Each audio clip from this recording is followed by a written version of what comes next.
Hello, King Abdullah here. So I have this question that I've been trying to answer, and I will encourage you to try or attempt to answer this question because I set goals, short-term and long-term goals, and I try to work towards these goals. But when I come across this question, it makes so much sense because as I work towards these goals, there are things that draw me back. There are things that try really, really hard to stop me. And I've never thought to think about what are the things preventing me from doing things the way that I want. And this question right here, as I aim to answer it honestly, it really shed some lights as to why things take time on sometimes. And the question is, what remarkably stupid things are you consistently doing to mess your life? What are the stupid things are you consistently doing to mess your life? Now, do not tell me the answer, but just take a pen and a paper and be honest to yourself and answer every one of them correctly. Personally, I'll give you mine. I think I spend more than necessary time on social media. I will, because in an attempt to grow my Instagram, my YouTube, my social media platforms, I tend to spend more time than necessary, which is a red flag by my standards. And when I'm home, in a bit not to get in the wrong connections or in connection with people with wrong mentality, I tend to stay at home and play video games, and sometimes it gets a little bit too much. Number 3 is starting my day very late. I used to start my day really early by 7.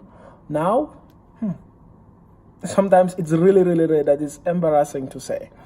And also, the 4th one is not planning my expenditure. I guess this is very important. If you are aiming at becoming financially independent, you should plan your expenditure, every one of them. I get in a mood, I'm excited, I see something I like, I buy it. What's the big deal? But it's a big deal actually, because it really hurts your financial plan in the long term. Going to bed very late. This one, it's in relation with starting my day very late. If you go to bed very late, obviously you're going to wake up really late.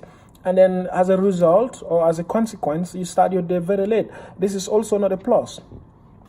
And number 6 is not cleaning my room in the morning. I used to be that guy that wakes up every morning and clean my room. Make my bed and make sure that it's in very good condition. Now I wake up, I look around and said, it's not looking bad. And I move on with the rest of my day. And not looking bad is actually not good. But in my mind, it's equated as good. But it's not. And this is something that doesn't really help, because once you make your room, you have a sense of purpose. Like, I did something, I achieved something, I have to build up on this. And number 7 is not connecting with my spiritual self enough. Yes, this is a very key point. You have to connect with yourself internally. I used to do this, and as a Muslim, the way I do this is pray my salah. But when that gets delayed or skipped, now that's a problem. Number 8 is not exposing myself to the right people or the right environment. I'm outgoing every day of the week. I'm outgoing, but for some reason, for the past 2 years, I've just been by myself. I don't go out anymore, go out to meet new people, new environment, and new experience. I'm mostly by myself. I think that's not bad, except that it's not healthy too. You got to go out and meet new people, and this is something I intend to change.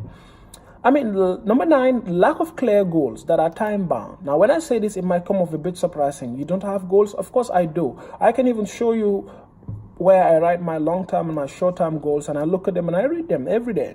But if these are not time bound, if these are not structured in such a way that you're supposed to know that I'm supposed to achieve this level by this date and this date, this is how I want to achieve it. If you don't draft a plan on how you achieve it, then definitely it's just ambiguous. It's just a dream.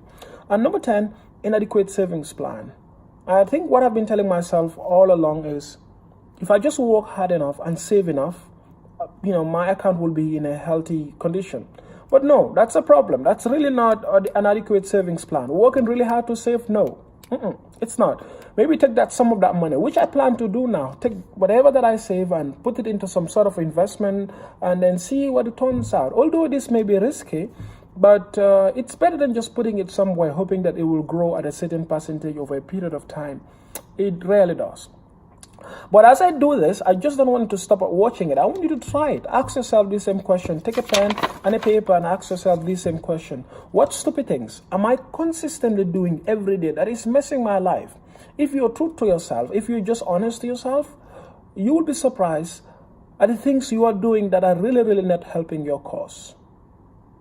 I mean, again, who am I to say? Do whatever you want.